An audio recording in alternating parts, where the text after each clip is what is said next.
Sino yung kausap kanina, Leg? Si Tempo. Nag-uusap lang kami tungkol sa pag-shifting sa pagbabodyguard sa'yo. Andiyan na ang target, Amira.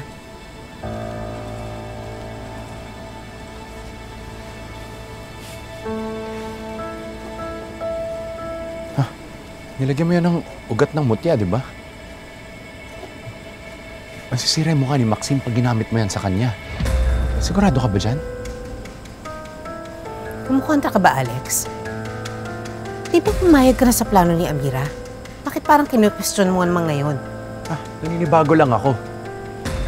Kasi biglang kumakambyo si Amira ngayon eh.